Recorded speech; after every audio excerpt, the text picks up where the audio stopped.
Welcome students. इस video में हम लास्ट के कुछ टॉपिक्स पढ़ेंगे चैप्टर 1 के हिस्ट्री नेशनलिज्म चैप्टर के। तो इसके देखिए एक हमारा टॉपिक है विजुअलाइजिंग द नेशन। ठीक है, यानी कि राष्ट्र को किस नज़रिए से देखा जाता है। तो इस पर आपका क्वेश्चन क्या बनता है, देखिए what was the importance of portraying nations as allegory of nation during 19th century in Europe. कि यूरोप में जब देशों को जो था वो एक एलिगोरी के माध्यम से एक उनकी इम्पोर्टेंस दिखाई गई है 19th सेंचुरी में। तो इसका हमें मीनिंग बताना है, मतलब इसका क्या मतलब होता है। तो इस सब में देखिए एलिगोरी का क्या मतलब होता है। देखो, एलिगोरी का मतलब होता है जब कोई एब्स्ट्रैक्ट आइडिया, जैसे कि कोई भी एक्सट्रैक्ट आइडिया, जैसे कोई भी फीलिंग है, ठीक है। अब वो फीलिंग लव की, हेट की, ग्रीड की, लिबर्टी की, कोई भी फीलिंग हो सकती है। जब किसी भी फीलिंग को किसी का रूप दे दिया जाए, ठीक है, किसी इंसान का रूप दे दिया जाए, उसको हम एलिगोरी बोलते हैं। तो 19th सेंचुरी में क्या हो रहा था, ये जो लिबर्टी की फीलिंग थी ना, देशों में जो लिबर्टी की, नेशनलिज्म की जो फीलिंग थी, इसको वहाँ पर एलिगोरी का रूप दे दिया गया, यानी किसी पर्टिकुलर इंसान का रूप दे दिया गया। तो ऐसा क्यों किया गया, इसकी क्या इंपॉर्टेंस थी कि यूरोप में ऐसा किया गया, ऐसा इस क्वेश्चन में पूछा जा रहा है। तो आंसर रहेगा, देखिए, artists in 18th and 19th century started representing nations in human forms.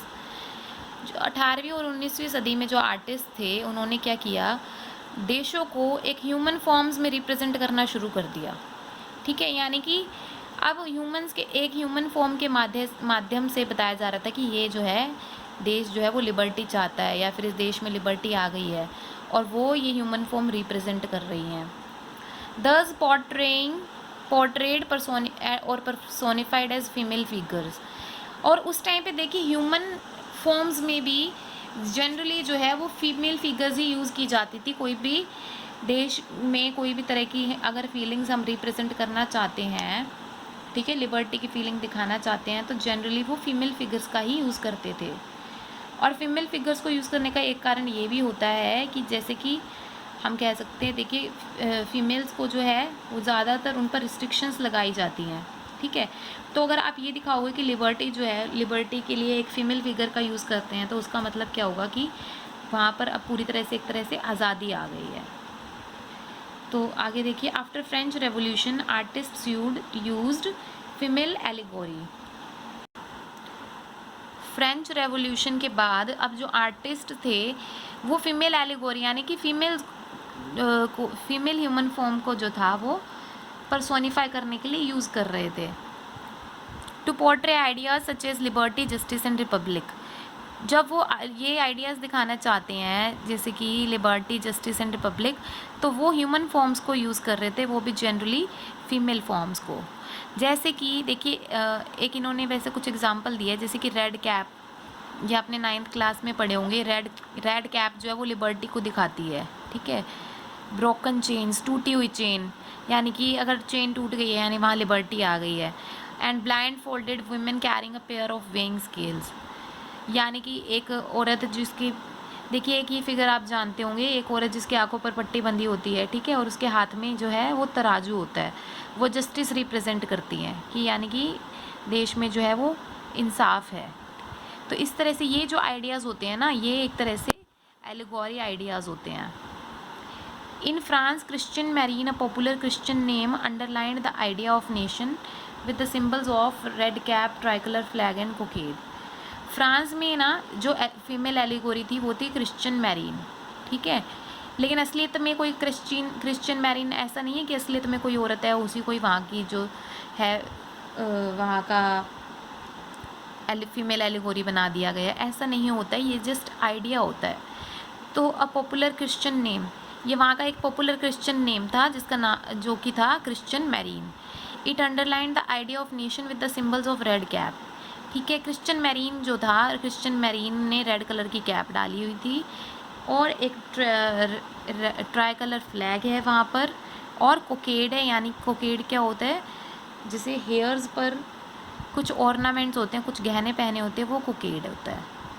Her statues were erected in public squares to remind the people of the country. वहाँ उसके स्टैचूज़ जो थे वो फ्रांस में हर चौराहे पर लगा दिए गए थे, ताकि वहाँ के लोगों को ये याद दिला दिया जाए कि वो देश जो है वो अब आज़ाद हो चुका है, वो देश लिबर्टी चाहता था, वहाँ पर लिबर्टी आ गई है।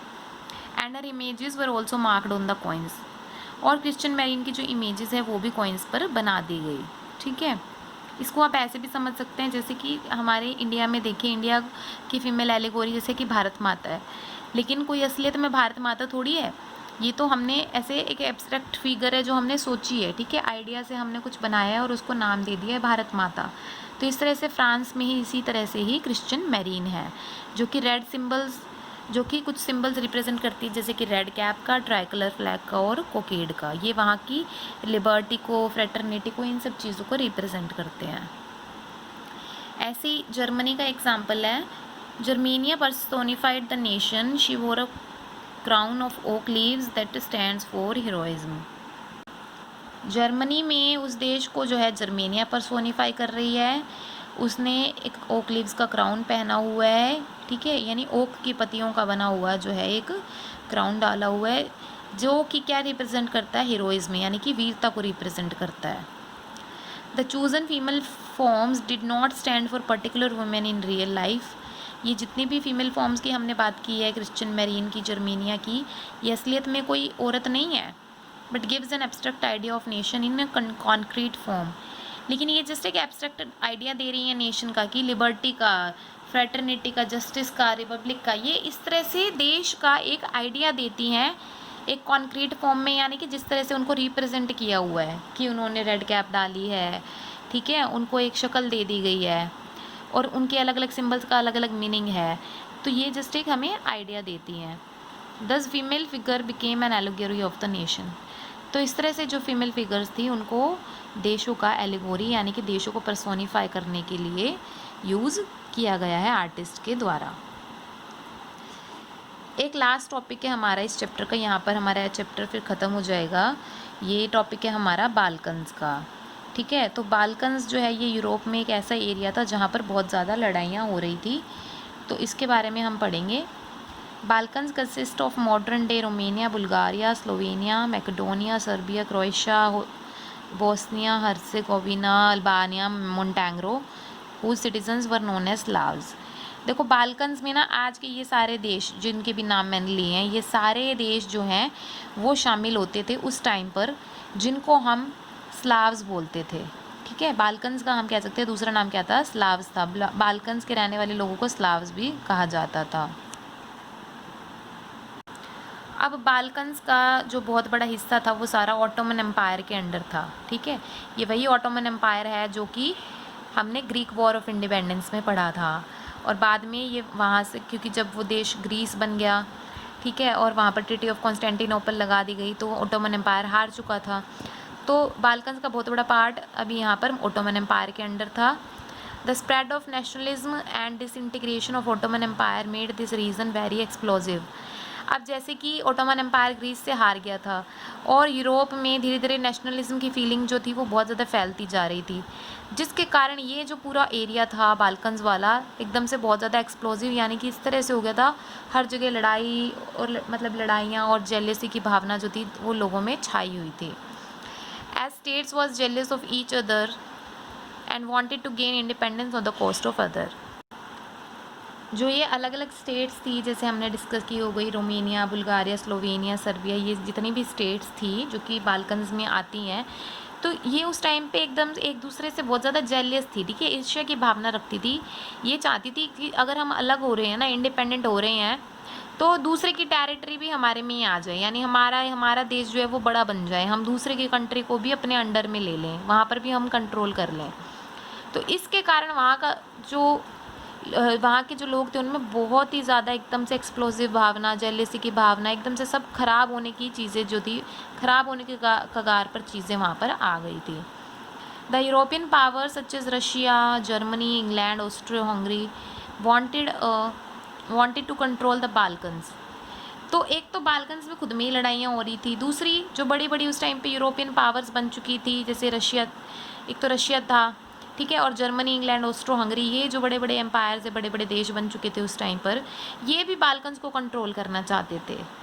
तो अब बाल्कन्स में पहले से इतनी ज़्यादा लड़ाई है और बड़ी बड़ी जो यूरोपियन पावर्स अगर वो भी उनको कंट्रोल करना चाहेंगी तो क्या होगा, बहुत ज़्यादा वॉर होने लग जाएंगे, बहुत ज़्यादा लड़ाइयाँ होंगी, बहुत बड़े बड़े युद्ध होने लग जाएंगे। तो which led to a series of war resulting in the first world war. तो जिसके कारण बहुत बड़े युद्ध हुए और एट लास्ट ये सब जब ख़त्म हुआ जब फर्स्ट वर्ल्ड वॉर का एंड हुआ। ठीक है, फर्स्ट वर्ल्ड वॉर भी शुरू हो चुका था, इन सब पावर्स में लड़ाइयाँ हो रही थी। तो 1914 से 1918 तक फर्स्ट वर्ल्ड वॉर चला, तभी जाकर बाल्कन्स का जो ये सारा था वो सब सिस्टम ख़त्म हुआ। तो ये चैप्टर आज हमारा यहाँ पर ख़त्म हो रहा है। आई होप आपको सारी वीडियोस समझ आ गई होंगी। अगर आपको कुछ समझ नहीं आता है तो आप कमेंट्स में भी पूछ सकते हैं।